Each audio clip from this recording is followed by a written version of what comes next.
but committed no crime. And bad mistakes. Des Monsieur Tout-le-Monde qui explosent de joie en pleine rue. Ces cinquantenaires bedonnants ont vaincu l'impuissance. Le remède miracle s'appelle Viagra.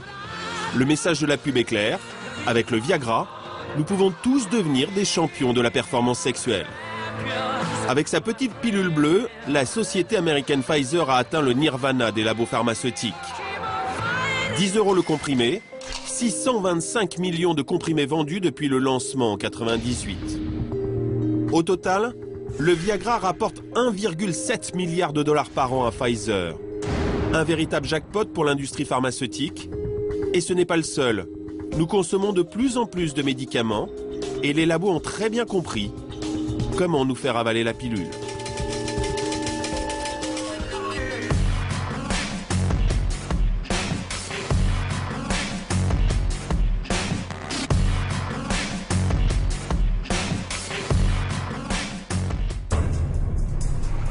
Porte-Maillot à Paris, le Palais des Congrès. En ce jour de juillet 2009, s'ouvre le 3e congrès mondial de médecine sexuelle, la plus importante manifestation du genre. Ce congrès n'est pas ouvert à tous les journalistes. Après des semaines de négociations, nous avons obtenu une autorisation de tournage. Des centaines de sexologues sont venus du monde entier. Pendant 5 jours, des dizaines de conférences sont organisées dans des amphithéâtres. Mais le prestigieux congrès mondial de médecine sexuelle est aussi une grande foire aux médicaments. Dans le hall, tous les grands laboratoires pharmaceutiques ont installé leurs stands. Avec le Viagra, les labos ont découvert un nouveau jackpot, le sexe. Et cette année, le nouveau médicament qui fait fantasmer tous les participants au congrès, c'est le Viagra féminin. Le laboratoire qui est en pointe sur ce Viagra féminin s'appelle Boehringer Ingelheim. La molécule miracle, un antidépresseur, pourrait arriver sur le marché en 2012. Le médicament est encore en phase de test. L'industriel n'a donc pas le droit de communiquer sur son Viagra féminin. Vous avez les nouvelles molécules, les nouvelles choses qui vont sortir, les nouveaux médicaments dans les mois à venir? On a des médicaments dans notre pipeline, mais ici au niveau du booth, on ne peut pas en parler. À quoi peut bien servir ce stand si les commerciaux du laboratoire n'ont pas le droit de parler de leur futur remède miracle? La réponse se trouve dans les écrans plasma. À défaut de pouvoir parler du médicament, le laboratoire communique sur la maladie. Ne parlez plus de frigidité féminine, il faut dire dysfonctionnement sexuel féminin. Et celle qui en parle le mieux, c'est cette sexologue américaine appointée par le laboratoire Boehringer Ingelheim. Le trouble du dysfonctionnement sexuel féminin peut être classé en 4 catégories. Le manque de désir sexuel, le manque d'excitation sexuelle, les troubles de l'orgasme et les douleurs lors des rapports sexuels. La baisse de désir sexuel est un trouble médical. Une américaine lambda raconte ses difficultés sexuelles et tente de nous convaincre que le dysfonctionnement sexuel féminin est une vraie souffrance à soigner au plus vite. Ça m'aurait vraiment aidé si le médecin m'avait posé la question et avait abordé le sujet. J'aurais aimé pouvoir répondre à une sorte de questionnaire. Mais ce discours ne fait pas l'unanimité. Léonore Tiffer est sexologue. Elle est venue de New York pour assister au congrès. Depuis des années, elle dénonce l'emprise des firmes pharmaceutiques sur la sexualité. Quand ils parlent de dysfonctionnement sexuel féminin, c'est une façon de créer un marché. On peut dire qu'ils inventent une maladie, ils savent très bien comment préparer le marché à l'arrivée de leurs médicaments. Ils n'ont pas le droit de parler de leurs médicaments tant qu'il n'est pas homologué. Alors dans ce congrès, ils communiquent sur la maladie. Ils ont communiqué d'une certaine façon il y a 1 an et ils communiqueront autrement dans 1 an. Selon le très sérieux JAMA, le journal de l'Association médicale américaine, 43% des femmes seraient aujourd'hui touchées par le nouveau syndrome du dysfonctionnement sexuel féminin. Cette étude, publiée en 1999, a fait grand bruit. Seul problème, parmi les 3 experts qui ont rédigé l'étude, 2 étaient très liés avec l'industrie pharmaceutique. 43% de femmes malades de dysfonctionnement sexuel. Ce chiffre astronomique fait bondir le sexologue français, Jacques Weinberg. Même pour gagner sa vie, il faudrait quand même que les laboratoires aient un peu d'éthique. Comment est-ce qu'on peut oser lancer des chiffres comme ça, qui voudraient dire que 43% des 6 milliards d'individus qui sont sur ce globe ont ce type de problème. Selon Jacques Weinberg, seulement 5 à 8% des femmes seraient concernées par une baisse de désir. Et pour le sexologue, cela n'a rien à voir avec une maladie. La première chose que je dis, que je réponds à une femme qui me dit « je n'ai pas de désir », en quel honneur auriez-vous envie? Et vous auriez envie de quoi? Et de qui? Vous avez le droit de ne pas avoir envie. Si ce qu'on vous met dans l'assiette ne vaut rien et est avarié, enfin, ça voudrait dire que les performances masculines sont d'une telle qualité, ça se saurait, hein. Depuis 40 000 ans, je crois qu'on a souvent dit le contraire. Ça voudrait dire que les hommes sont d'une telle qualité érotique que les femmes n'auraient pas le droit de s'y refuser. Scandaleux. Scandaleux. Je ne comprends même pas que des femmes sexologues, ou alors elles sont achetées vraiment très cher. Retour porte-maillot au Congrès mondial des sexologues. Un homme dénonce les relations dangereuses entre laboratoires pharmaceutiques et médecins. Ray Monihan est un journaliste australien qui travaille pour le British Medical Journal, une revue de référence internationale dans le monde de la santé. Je pense que ce congrès médical est caractéristique de beaucoup de réunions scientifiques. Ce que l'on voit est qu'ici, les médecins et les laboratoires pharmaceutiques sont très proches. Vous voyez presque apparaître une troisième entité dans ces congrès.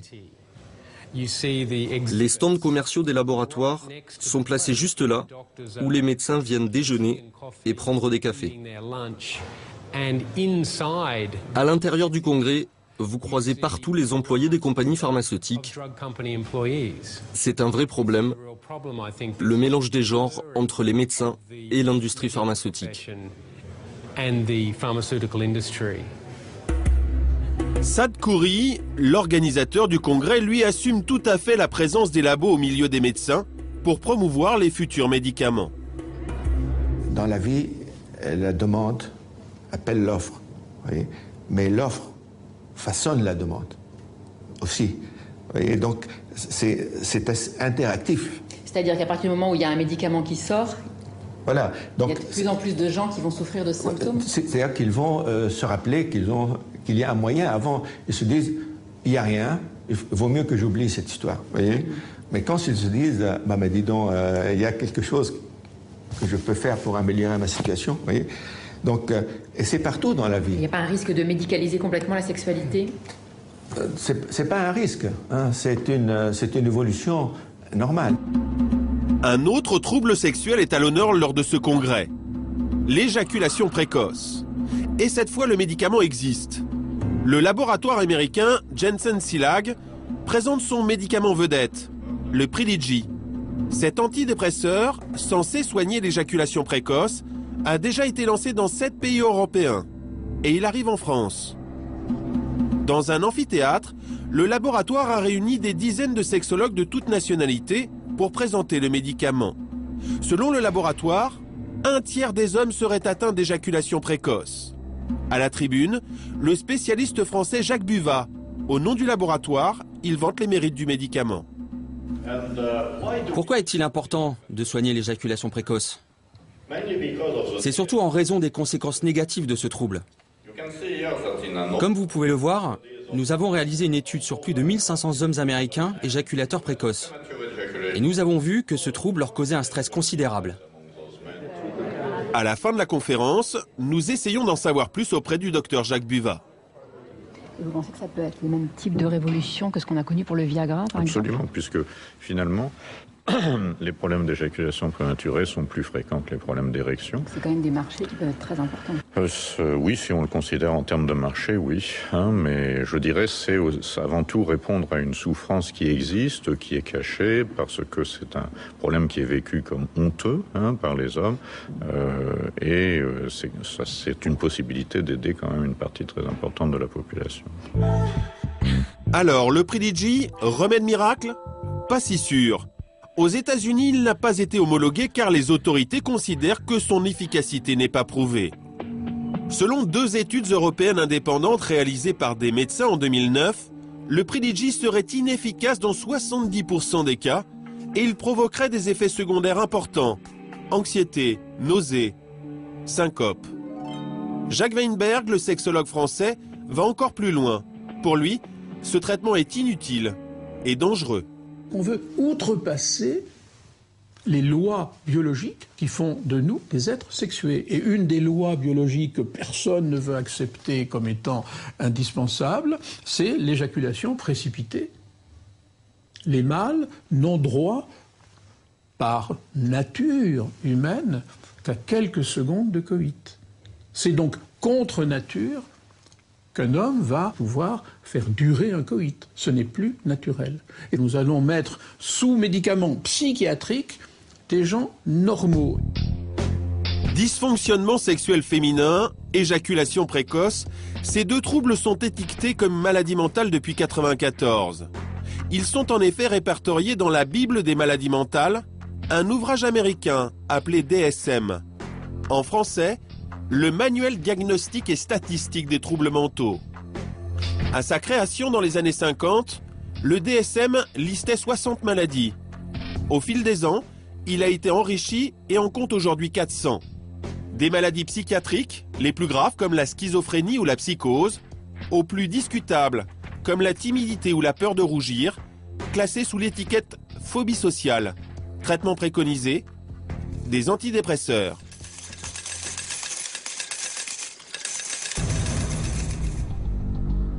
New York aux États-Unis, direction la prestigieuse faculté de Columbia. Le professeur Linberman est psychiatre.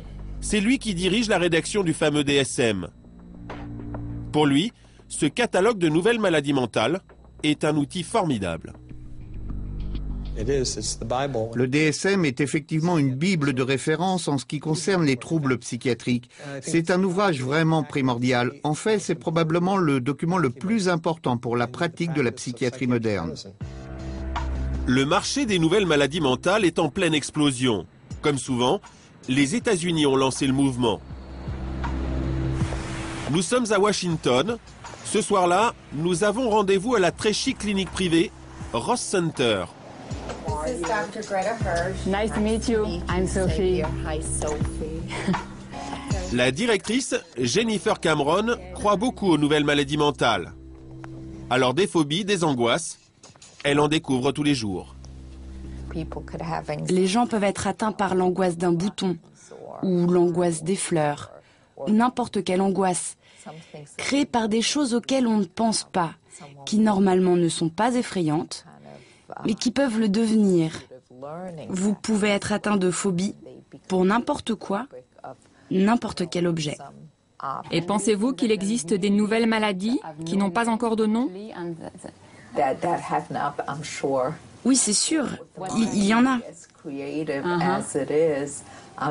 Il faut savoir se montrer créatif. Mais à quel genre de maladie pensez-vous? Il y a des maladies mentales qui vont pouvoir apparaître cette année. Je ne sais pas, l'angoisse du réchauffement de la planète, l'angoisse de ne pas manger bio. Je suis sûre qu'il y a bien d'autres maladies et angoisses qui vont se développer. L'angoisse d'attraper la grippe A, par exemple. Je suis sûre que nous allons avoir des nouveaux patients qui vont être atteints de ce trouble, des troubles de santé liés à l'angoisse d'attraper cette grippe.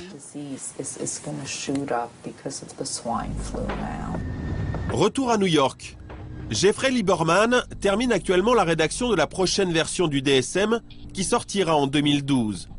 Il y travaille avec 300 autres psychiatres américains. La nouvelle version du DSM va inclure des nouvelles maladies. Elle pourra inclure par exemple le trouble explosif intermittent qui est de plus en plus fréquent dans nos sociétés. C'est lorsque quelqu'un a une crise de nerfs. Par exemple, vous êtes au volant de votre voiture, quelqu'un vous coupe la route, vous vous arrêtez et vous sortez de votre voiture pour agresser le conducteur qui est en face de vous. Et cela va être classé dans la liste des maladies mentales?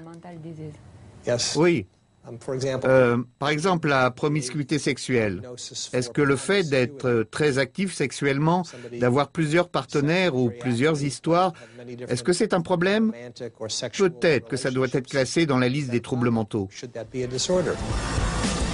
L'énervement au volant ou l'infidélité bientôt classée en maladie mentale. Et comme toujours, le traitement préconisé par le DSM sera à base d'antidépresseurs. Ce qui fait polémique, c'est que les psychiatres qui rédigent le DSM ont le droit de percevoir jusqu'à 10 000 $ par an des laboratoires.